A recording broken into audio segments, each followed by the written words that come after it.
मंत्री इरफान अंसारी ने कहा, गरीब मरीजों को राहत, प्रत्येक जिले में 100-100 नाम विशेष रूप से राशन कार्ड में जोड़े जाएंगे।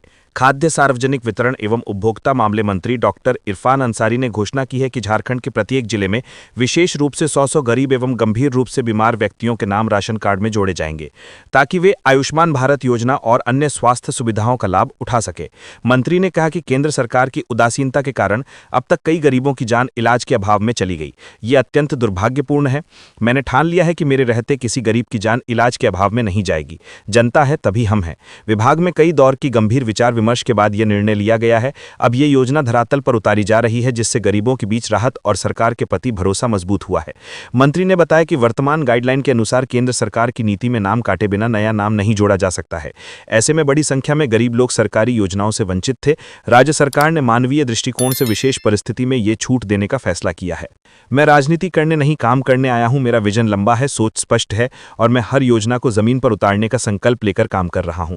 राज्य के सभी सांसदों और विधायकों से अपील की है कि वे अपने क्षेत्र में ऐसे जरूरतमंदों की सूची शीघ्र जिला उपायुक्त और जिला आपूर्ति पदाधिकारी को उपलब्ध कराएं।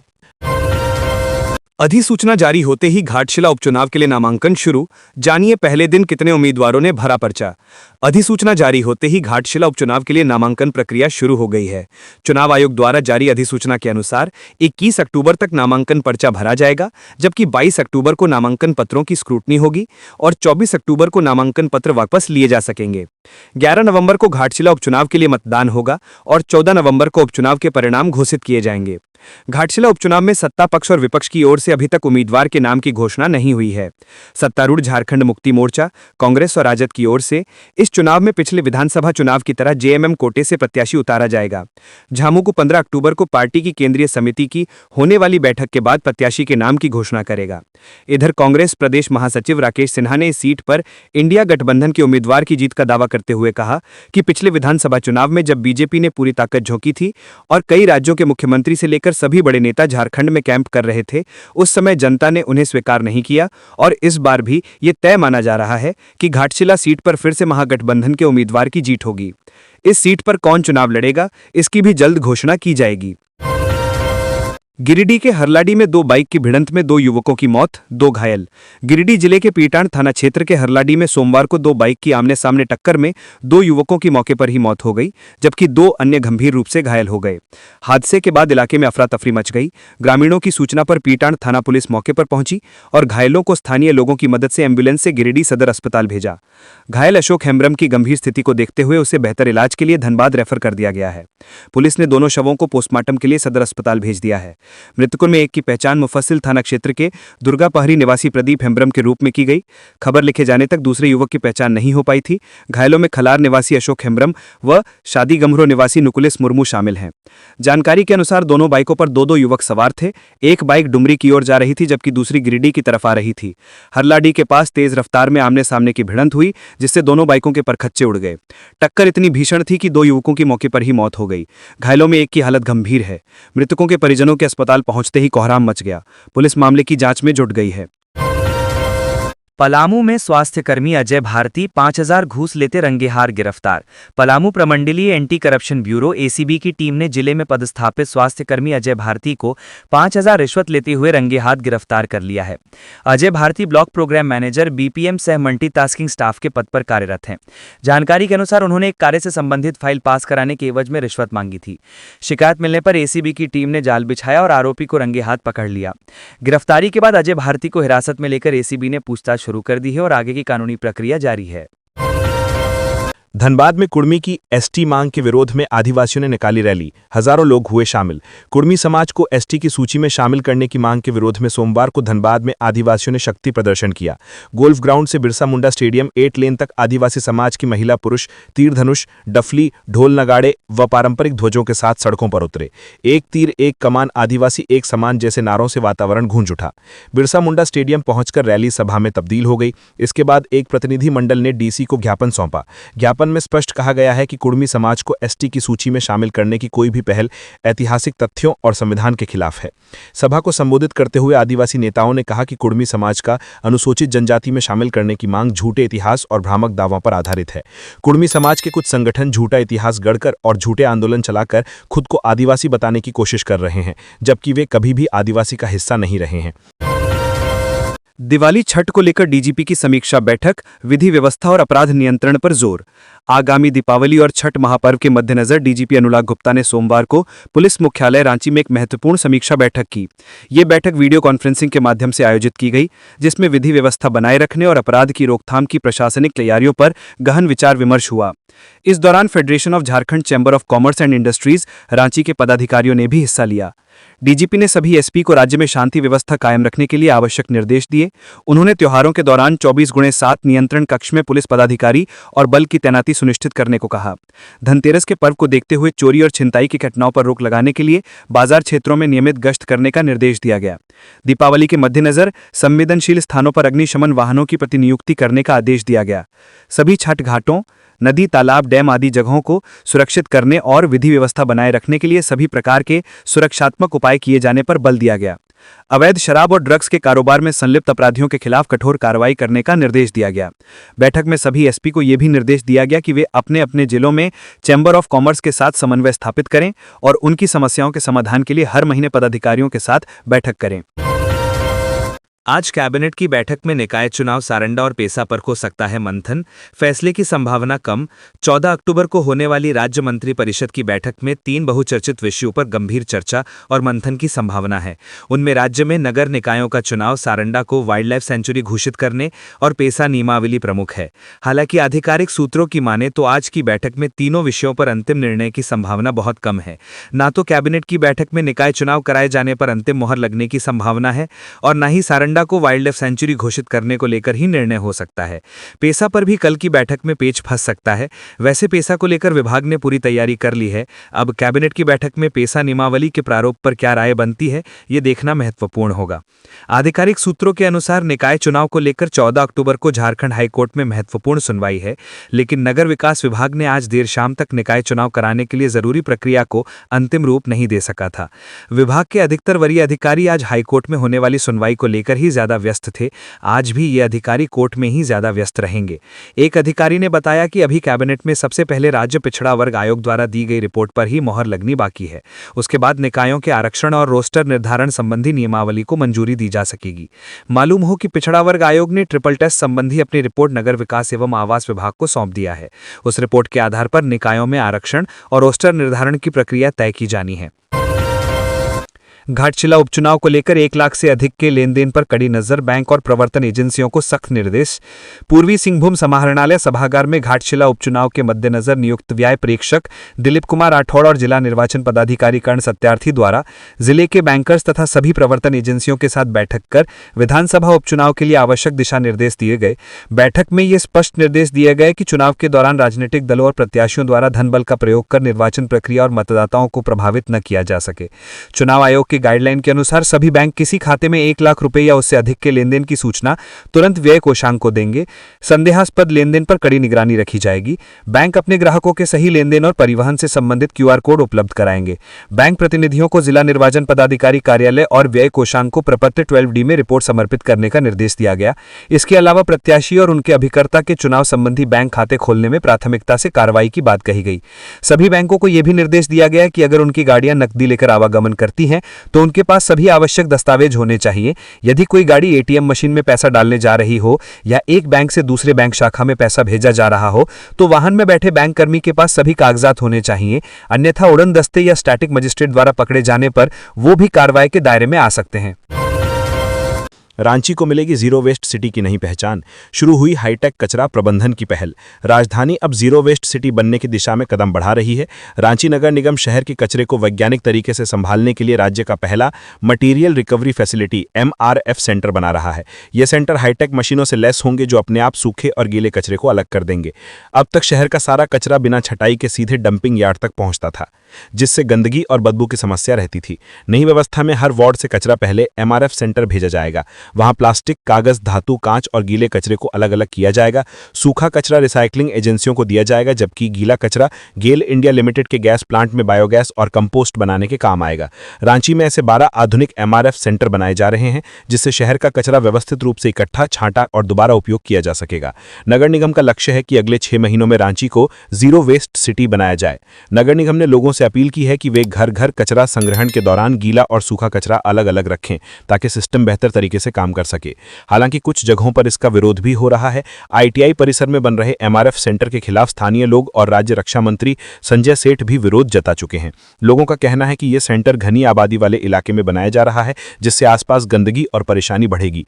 मधुकम में भी लोग इसका विरोध कर रहे हैं।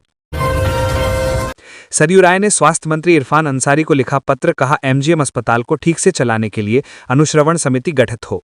जमशेदपुर पश्चिमी के विधायक सरयू राय ने स्वास्थ्य मंत्री डॉक्टर इरफान अंसारी को पत्र लिखकर एमजीएम अस्पताल जमशेदपुर में मरीजों और उनके परिजनों के लिए पेयजल एवं अन्य जन सुविधाओं की समुचित व्यवस्था सुनिश्चित करने और इसके सुचारू परिचालन के लिए एक सक्षम अनुश्रवण समिति गठित करने का आग्रह किया है।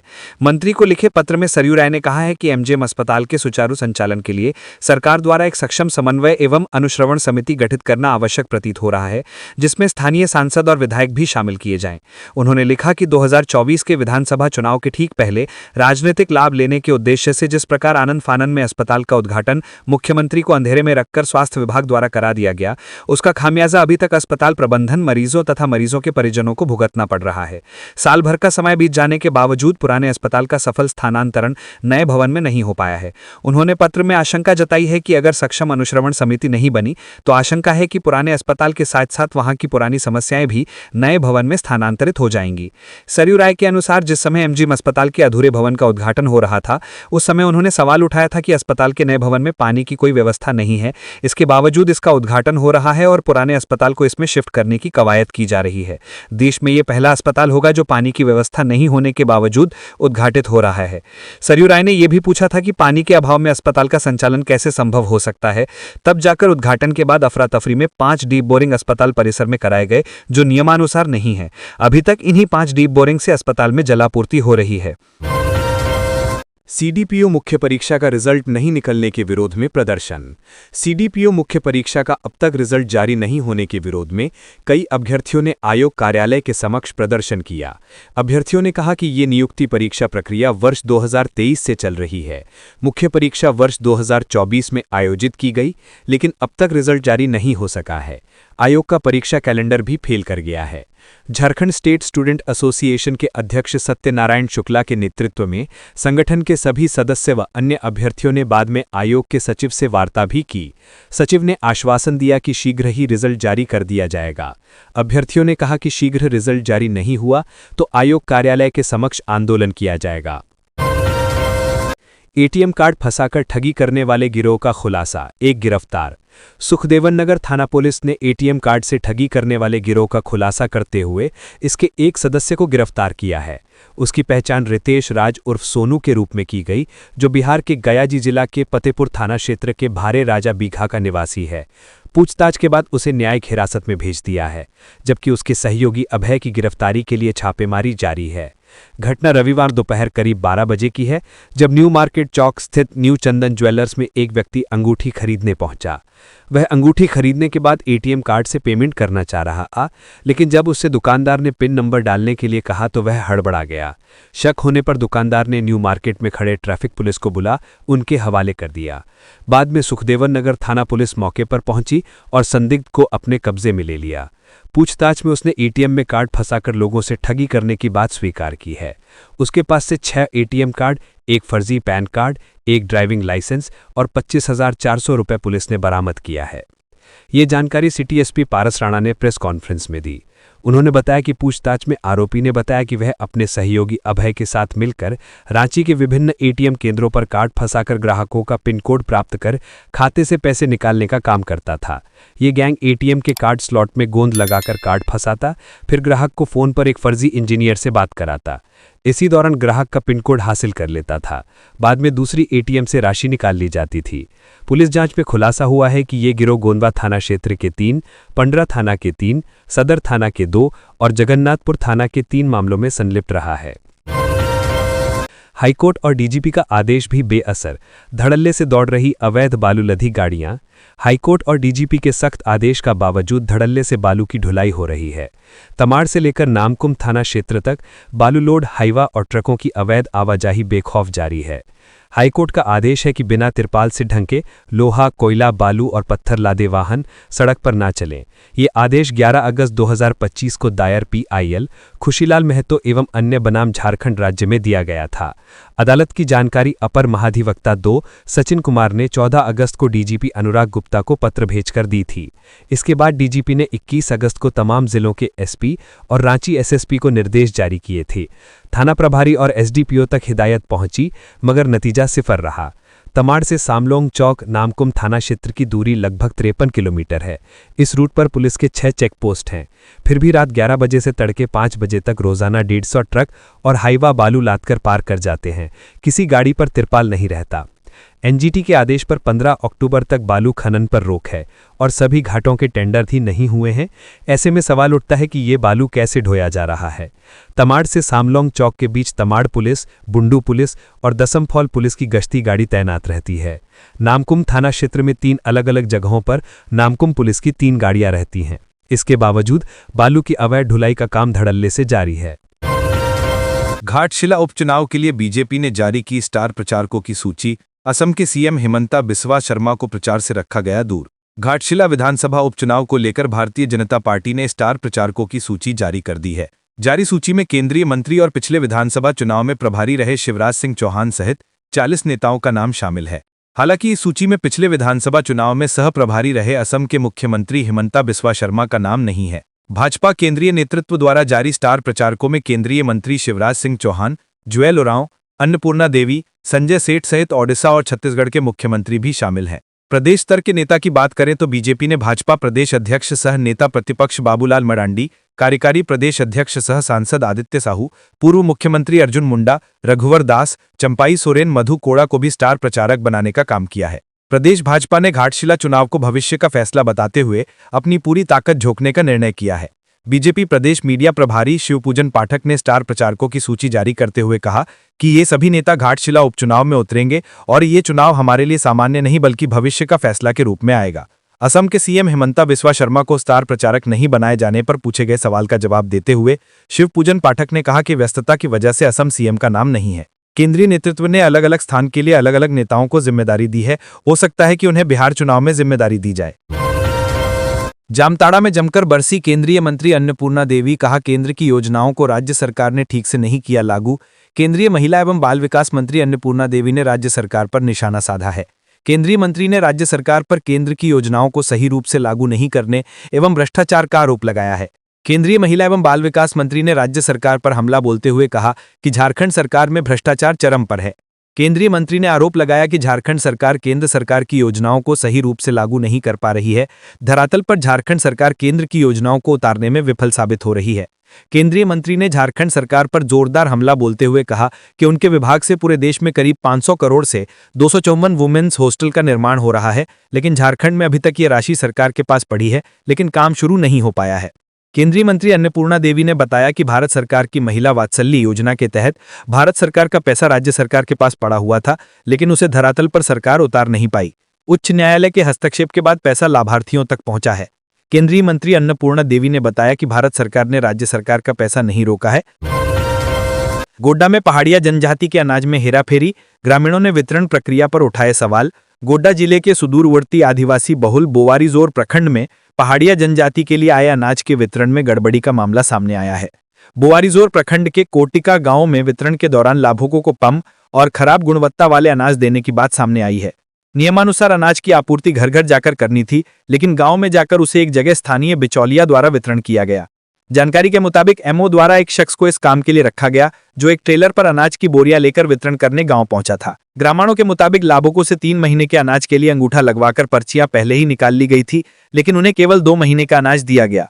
कैमरे की निगरानी में जब राशन बांटा गया तो अनाज की बोरियों का वजन कम मिला। ये बात साफ हो गई कि लाभुकों को 50 से 60 किलोग्राम ही अनाज दिया जा रहा था, जबकि नियमानुसार उन्हें 35 किलोग्राम प्रतिमाह अनाज मिलना चाहिए था।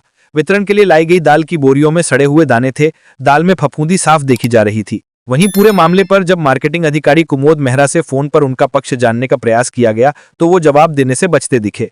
उन्होंने मई माह तक ही दाल के आवंटन होने की बात कही। इसके साथ ही उन्होंने चावल की कम मात्रा पर चुप्पी साध ली।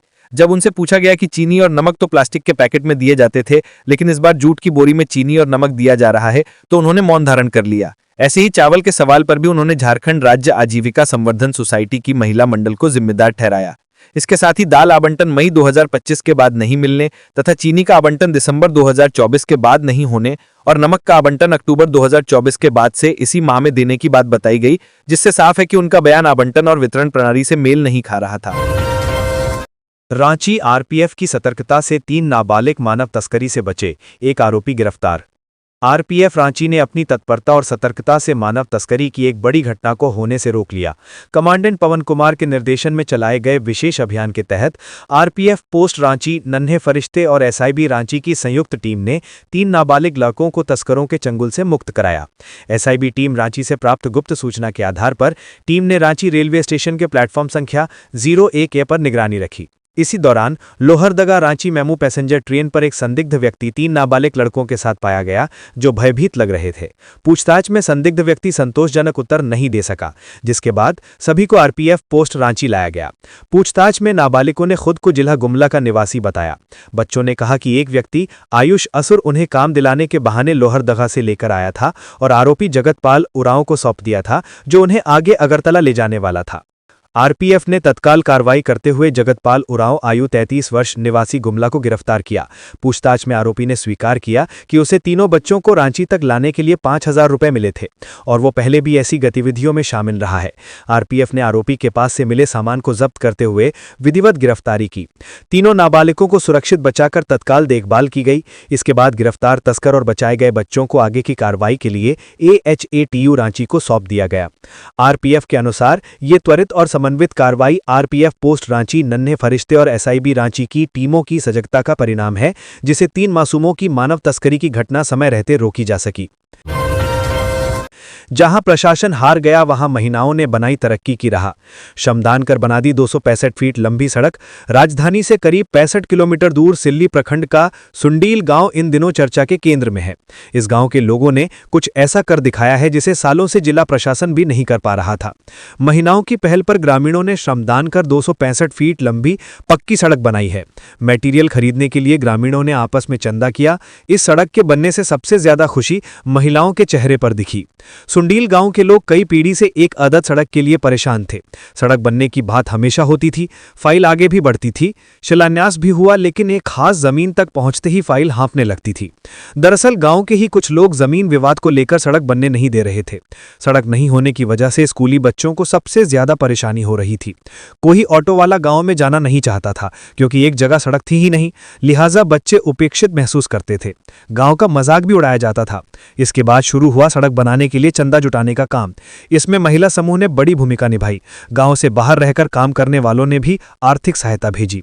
अब यही सड़क सुंडील और कोचो गांव को जोड़ती है। ग्रामीणों को आने जाने में भारी राहत मिली है।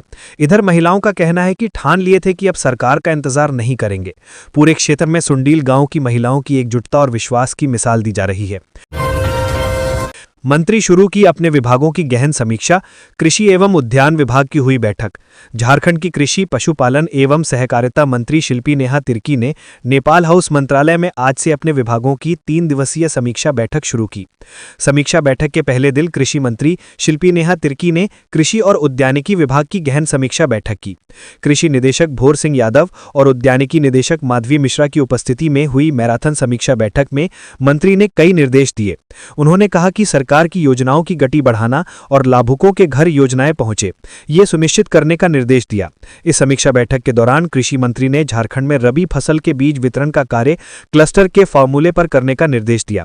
मंत्री ने अधिकारियों से कहा कि 80 से 100 गांव को मिलाकर क्लस्टर निर्माण करें और हर एक क्लस्टर को किसी खास फसल की पहचान के तौर पर विकसित करें। नेपाल हाउस में कृषि एवं उद्यान विभाग की समीक्षा बैठक के दौरान मंत्री ने अधिकारियों से कहा कि बिरसा फसल विस्तार योजना के तहत 100% अनुदान पर बीज का वितरण किया जाएगा। इस दौरान विभिन्न योजनाओं की विस्तृत जानकारी लेते हुए कृषि मंत्री ने योजनाओं की रफ्तार बढ़ाने के साथ साथ समय पर लाभुक को योजना का लाभ दिलाने की बात कही। रबी फसल को लेकर विशेष रूप से तैयारी करने का निर्देश भी इस दौरान अधिकारियों को दिया।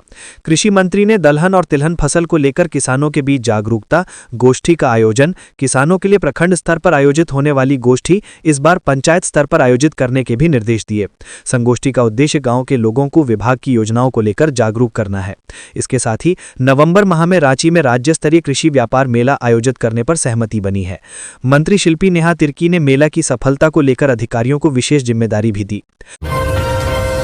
पलामू में ओबीसी छात्रों की पोस्ट मैट्रिक छात्रवृत्ति लंबित, 52 करोड़ रुपए का भुगतान अटका। पलामू जिले के पिछड़े वर्ग के विद्यार्थियों को 1.5 साल से पोस्ट मैट्रिक छात्रवृत्ति का भुगतान नहीं हुआ है। वित्त वर्ष 2024-25 में आवंटन नहीं मिलने के कारण भुगतान बंद है। इससे छात्रों को भारी आर्थिक कठिनाई का सामना करना पड़ रहा है। आंकड़ों के अनुसार वित्त वर्ष 2024-25 में कक्षा 1 से 10वीं तक के 1,69,147 विद्यार्थियों को प्री मैट्रिक छात्रवृत्ति के रूप में कुल 34,15,47,300 रुपए का भुगतान किया गया है। वहीं पोस्ट मैट्रिक योजना के तहत इसी अवधि में 1,33,994 विद्यार्थियों को 10,92,53,290 रुपए की राशि निर्गत की गई है। आवंटन की कमी के चलते 39,498 विद्यार्थियों की छात्रवृत्ति अब भी लंबित है। विभाग के अनुसार लंबित आवेदनों पर करीब 52 करोड़ रुपए का भुगतान होना बाकी है। छात्रों का कहना है कि पिछले 1.5 वर्ष से राशि नहीं मिलने के कारण उन्हें कॉलेज फीस, हॉस्टल चार्ज और अन्य शैक्षणिक खर्चों को वहन करने में भारी परेशानी झेलनी पड़ रही है। छात्रों ने सरकार से जल्द भुगतान कराने की मांग की है ताकि उनकी पढ़ाई प्रभावित न हो। इस संबंध में पूछे जाने पर जिले के प्रभारी कल्याण पदाधिकारी प्यारेलाल ने बताया कि मामले से विभाग को अवगत कराया गया है। आवंटन मिलते ही विद्यार्थियों को भुगतान कर दिया जाएगा। जनता दरबार में डीसी ने लोगों की समस्या का त्वरित किया समाधान। समाहरणालय में आयोजित जनता दरबार में उपायुक्त मंजुनाथ भजंत्री ने बड़ी संख्या में लोगों की शिकायतें सुनी और तुरंत कार्रवाई की। 4 दिन से बीमार अपनी बेटी के इलाज के लिए आई महिला वीणा देवी की फरियाद पर उपायुक्त ने सिविल सर्जन से बात कर बच्ची का आयुष्मान कार्ड बनवाया और उपचार शुरू करवाया। मांडर प्रखंड की महिलाओं ने सेविका पर गड़बड़ी और रिश्वत का आरोप लगाया। उपायुक्त ने सेविका को शो कॉज करने और मामले की पूरी जांच करवाने का निर्देश दिया। अनगढ़ा प्रखंड में खाते में सुधार न करने पर सीओ और कर्मचारियों को शो कॉज करने के आदेश भी दिए गए। पिठोरिया से घरेलू हिंसा का मामला आने पर चौकीदार का वेतन रोका गया। बुंडू के छात्र की जन्मतिथि में गलती के कारण परीक्षा फॉर्म नहीं बन पा रहा था, उसे विशेष अनुमति से हल किया जाएगा। मृत्यु प्रमाण पत्र न बन पाने की शिकायत पर उपायुक्त ने संबंधित पदाधिकारी को दिशा निर्देश दिए। भूमि विवाद, नामांतरण और सीमांकन से जुड़ी शिकायतों का समाधान कराने के लिए उपायुक्त ने अंचल अधिकारियों को तुरंत कार्रवाई का निर्देश दिया और लापरवाही पर कड़ी कार्रवाई की चेतावनी दी। झारखंड की बेटियों ने राष्ट्रीय जूनियर एथलेटिक्स में चौथे दिन कांस्य पदक जीता। उड़ीसा के भुवनेश्वर में चल रही 40वीं राष्ट्रीय जूनियर एथलेटिक्स चैंपियनशिप में झारखंड की टीम ने शानदार प्रदर्शन किया है। चौथे दिन बालिका अंडर 18 मिडल रिले में पुतुल बास्की, दुमका, अनामिका उराव, बोकारो, आशा कुमारी, धनबाद और पूनम कुमारी रांची की टीम ने कांस्य पदक जीता। अब तक झारखंड के एथलीटों ने इस प्रतियोगिता में 2 स्वर्ण, 3 रजत और 3 कांस्य सहित कुल 8 पदक जीते हैं। इस उपलब्धि पर मुख्यमंत्री हेमंत सोरेन, खेल मंत्री सुदिव्य कुमार सोनू, खेल सचिव मनोज कुमार और झारखंड एथलेटिक्स संघ के पदाधिकारियों ने एथलीटों, प्रशिक्षकों और टीम मैनेजर को बधाई दी। झारखंड में मृत लाभुकों के नाम पर उठ रहा था राशन। सरकार ने 6,12,000 नाम किए रद्द। झारखंड में सार्वजनिक वितरण प्रणाली पीडीएस के अंतर्गत मृत लाभुकों के नाम पर वर्षों से राशन उठाए जाने का मामला सामने आया है। राज्य में राष्ट्रीय खाद्य सुरक्षा अधिनियम एनएफएसए के तहत 59,71,211 परिवारों को अनाज उपलब्ध कराया जा रहा है, जिससे लगभग 2,60,95,355 लोग लाभान्वित हो रहे हैं। लेकिन जांच में सामने आया है कि इनमें कई ऐसे लाभुक भी हैं जिनकी मृत्यु पिछले 5 से 6 वर्षों के दौरान हो चुकी है, फिर भी उनके नाम पर राशन की आपूर्ति होती रही। केंद्र सरकार ने झारखंड सरकार को पत्र लिखकर सभी अयोग्य और मृत लाभुकों के नाम हटाने के निर्देश दिए थे। यह पत्र राष्ट्रीय सांख्यिकी विभाग एनएसओ के आंकड़ों के आधार पर भेजा गया था, जिसमें हाल के वर्षों में जारी मृत्यु प्रमाण पत्रों के आंकड़े शामिल थे। केंद्र के निर्देशों के बाद झारखंड सरकार ने सभी जिलों में जांच शुरू की। मिलान प्रक्रिया में पाया गया कि 6,12,000 से अधिक मृत लाभार्थियों के नाम अब भी राशन कार्ड की सूची में सक्रिय थे। इसके बाद इन सभी के नाम 18 सितंबर 2025 तक सूची से हटा दिए गए।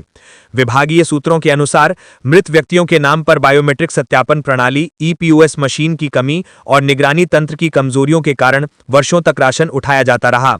खाद्य आपूर्ति विभाग ने सभी जिलों को निर्देश दिया है कि मृत या अयोग्य लाभुकों की फिलहाल जारी जांच रिपोर्ट जल्द जमा करें। अधिकारियों का मानना है कि मृत लाभुकों की वास्तविक संख्या 6,12,000 से अधिक हो सकती है। राज्य सरकार अब पीडीएस प्रणाली को पूरी तरह आधार आधारित और पारदर्शी बनाने की दिशा में तेजी से काम कर रही है, ताकि भविष्य में इस तरह की गड़बड़ी की संभावना न रहे। रांची में ज्वेलरी शॉप में ठगी का प्रयास विफल, अंतरराज्यीय ठग गिरफ्तार। सुखदेवन नगर थाना क्षेत्र में 12 बजे न्यू मार्केट चौक स्थित न्यू चंदन ज्वेलर्स नामक दुकान में एक व्यक्ति को 2 अंगूठी खरीदने के बहाने ठगी करते हुए रंगे हाथों पकड़ा गया। ज्वेलरी दुकानदार को ग्राहक के व्यवहार पर संदेह हुआ, जिसके बाद उन्होंने तत्काल इसकी सूचना पुलिस को दी। पुलिस ने तत्परता दिखाते हुए घटनास्थल पर पहुंचकर छानबीन शुरू की और ठगी करने का प्रयास कर रहे व्यक्ति को गिरफ्तार कर लिया। रांची नगर निगम द्वारा 9 अवैध होर्डिंग्स हटाए गए। शहर को साफ और सुंदर रखने के लिए रांची नगर निगम ने फिर से अवैध होर्डिंग्स के खिलाफ अभियान चलाया। प्रशासक सुशांत गौरव के निर्देश पर निगम की बाजार शाखा टीम ने आज रातू रोड से आईटीआई बस स्टैंड तक कार्रवाई की। इस दौरान 9 अवैध होर्डिंग्स को काटकर पूरी तरह हटा दिया गया। निगम के अधिकारियों ने बताया कि बिना अनुमति लगाए गए होर्डिंग्स शहर की खूबसूरती बिगाड़ते हैं और ट्रैफिक में दिक्कत भी पैदा करते हैं, इसलिए ऐसे सभी बोर्ड और बैनर हटाए जा रहे हैं। नगर निगम अब हर वार्ड में सर्वे कर रहा है ताकि जहां भी अवैध होर्डिंग्स हों उन्हें जल्द हटाया जा सके। साथ ही जिन एजेंसियों को विज्ञापन लगाने की मंजूरी मिली है उन्हें साफ निर्देश दिया गया है कि वे केवल तय जगहों पर ही बोर्ड लगाएं। हजारीबाग जेल अधीक्षक जितेंद्र सिंह से एसीबी ने की पूछताछ। हजारीबाग सेंट्रल जेल के जेल अधीक्षक जितेंद्र सिंह से एसीबी ऑफिस में पूछताछ हुई है। पूछताछ होने की वजह से कारा विभाग के अधिकारियों से उनका संपर्क नहीं हो पाया था, जिस वजह से उनकी जगह माधव प्रिया को हजारीबाग जेल अधीक्षक का अतिरिक्त प्रभार दिया गया था। यह कार्रवाई हजारीबाग में हुए भूमि घोटाले में शामिल आरोपी विनय सिंह के मददगारों के खिलाफ चल रही कार्रवाई की कड़ी के रूप में देखी जा रही है, जिसने जेल प्रशासन में हड़कंप मचा दिया है। प्रशासन के भीतर सबसे बड़ा सवाल यह है कि आखिर जेल के भीतर भूमि घोटाले के मुख्य आरोपियों में से एक विनय कुमार सिंह को किसने और कैसे मदद पहुंचाई। अधिकारी ये पता लगाने की कोशिश कर रहे हैं कि जेल के भीतर तक आईफोन 15 जैसा महंगा फोन कैसे पहुंचा और किसकी मदद से विनय सिंह को पहले फैक्ट्री वार्ड में रखा गया, फिर अस्पताल और अंततः अंडा सेल तक पहुंचने की नौबत आई।